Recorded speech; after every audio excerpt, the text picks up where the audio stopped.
So in this exercise 4.17, a toroid has core, a non-ferromagnetic of inner radius of 25 centimeter and outer radius is 26 centimeter, around which 3500 turns of wire are bound. ठीक है, यानी कि ये जो toroid है इस पे जो टोटल नंबर ऑफ टर्न्स हैं they are 3500.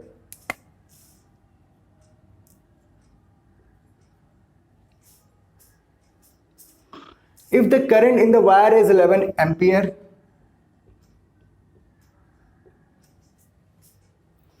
what is the magnitude of B outside toroid? Means B at point A, inside the core B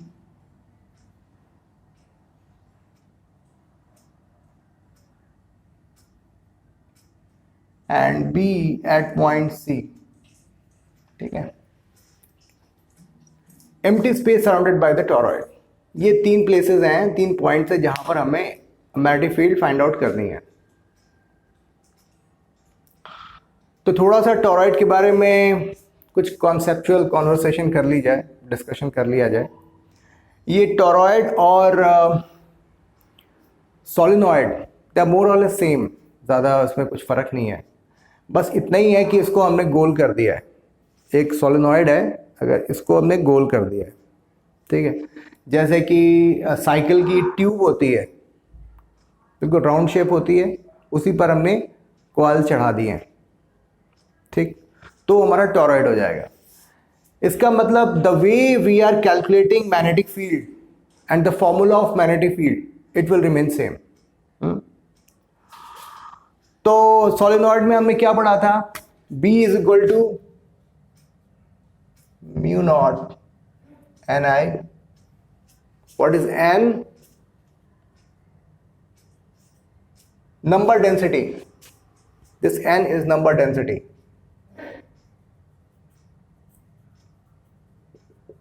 और in simpler words, number of turns per unit length in SI system. तो total N divided by 2 pi R. क्यों? क्योंकि toroid की total length क्या है? 2 pi R है. तो इस तरीके से हम N की वैल्यू निकाल लेंगे और we will put the value of N over here and we will get the value of magnetic field. अच्छी बात है, लेकिन ये मैग्नेटिक फील्ड कहाँ पर एग्जिस्ट करेगा और कहाँ पर होगा और कहाँ पर नहीं होगा? क्या इन तीनों पॉइंट्स पर मैग्नेटिक फील्ड सेम रहेगा या कोई फर्क रहेगा? उसके बारे में थोड़ी सी बातें मैं बताता हूँ कि जो टोरॉइड के जो आउटर जो स्पेस है, आउटर पोर्शन पे मैग्नेटिक फील्ड 0 होती है और इनर पोर्शन में भी जो मैग्नेटिक फील्ड 0 होती है. उसको आप कैसे प्रूफ करोगे? एम्पियर सर्किटल लॉ को यूज़ करना है, ठीक है, और एक सरफेस बनाना है. जैसे ये पॉइंट है, इस पॉइंट पर आपको मैग्नेटिक फील्ड फाइंड आउट करनी है, तो आप यहाँ पर पूरा एक सरफेस बना दो. ठीक, तो डीएल के अलोंग मैग्नेटिक फील्ड की डायरेक्शन होगी. मैग्नेटिक फील्ड की डायरेक्शन जो होगी डीएल के अलोंग होगी, इसमें कोई डाउट नहीं होनी चाहिए. इसके अंदर जो मैग्नेटिक फील्ड है वो ये जो डॉटेड लाइन है, इसी हिसाब से हमारी मैग्नेटिक फील्ड की डायरेक्शन है. तो अगर यहाँ पर मैग्नेटिक फील्ड एग्जिस्ट करती है तो डीएल के अलोंग होगी. ठीक है, तो mu naught B dot D L is equal to mu naught I होता है. ठीक है, तो डीएल और बी के बीच का एंगल कितना हुआ? 0 डिग्री हुआ, क्योंकि बिकॉज जो डीएल है और magnetic field direction they are in the same direction, they are in the same direction. ठीक है, और लेकिन यहां पर इस सरफेस पर टोटल करंट कितना होगा?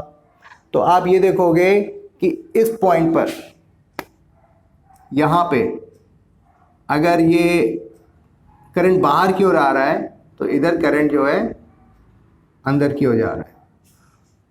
हर लूप में ऐसा ही होगा, कि इस पोर्शन पे जो है अगर करंट अंदर की ओर जा रही है तो बाहर की ओर आ रही है, तो यहाँ पर करंट अंदर की ओर आ रही है.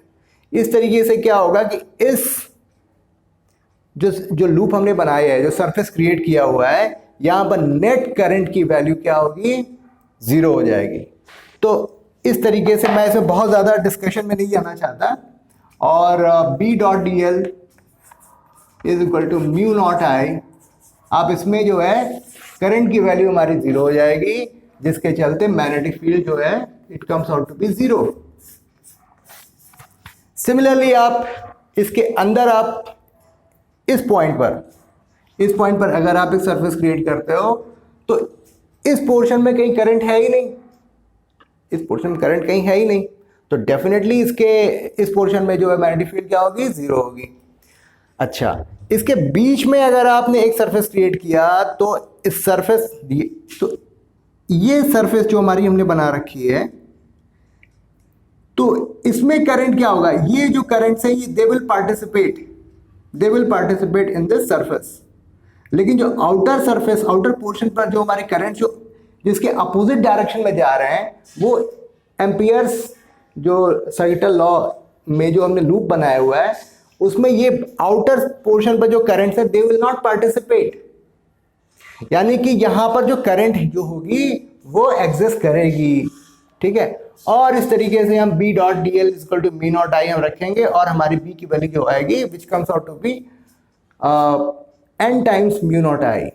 ठीक है, तो यानी कि इसको मैंने डिराइव करके आपको नहीं दिखाया है, लेकिन इसका मतलब सारे डिस्कशन से यही प्रूफ होता है कि पॉइंट A पर जो है मैग्नेटिक फील्ड 0 होगी, इसके मिड पॉइंट पर, इसके अंदर डेफिनेटली मैग्नेटिक फील्ड होगी, वो हम लोग कैलकुलेट करेंगे, और इस पोर्शन पे पॉइंट C पे जो मैग्नेटिक फील्ड 0 होगी। बहुत अच्छी बात है। और फटाफट जो है, क्योंकि एक ही पॉइंट पर मैग्नेटिक फील्ड फाइंड आउट करनी है, तो हम लोग let's do that part. Mu naught N I, तो mu naught N divided by 2 pi R I, तो 4 pi into 10 to the power -7, n is equal to 3500, I is equal to 11, 222/7, R जो होगा, R के बारे में थोड़ी discussion हो जाए। ये इनर रेडियस है और ये आउटर रेडियस है, तो यहां पर एक रेडियस हमें लेना है जो कि हम एवरेज रेडियस लेंगे। ठीक है, और उसकी वैल्यू क्या होगी, 25 और 26 का average, which comes out to be 25.5 centimetre. तो 25.5 डिवाइडेड बाई 100, तो ये 100 ऊपर चला जाएगा। ठीक है, दैट्स ऑल। हमको इसी चीज को सॉल्व करना है। 2 0 यहां पर और 2 0 यहां पर, 4 हो गए, तो यानी यहां पर 10 टू द पावर -3 हो जाएगा। ठीक है, पाई 140 10 टू द पावर -3, और ये हो गया 77 इंटू 2 22 51। ये ऊपर नीचे हमने 2 से मल्टीप्लाई कर दिया, देन इसका डेसिमल जो है वो यहाँ से निकल गया। ठीक है, 2 and 2 इट गेट्स कैंसल्ड, और जो है 11 2 जा 11 7 जा,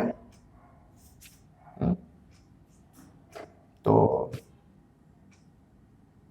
ये मेरा 70 हो गया। पाई 49 इंटू 10 टू द पावर -2। ठीक है, और ये हो गया 51। तो 49 डिवाइडेड बाई 51, यानी कि 1 से थोड़ा सा ज़्यादा होगा।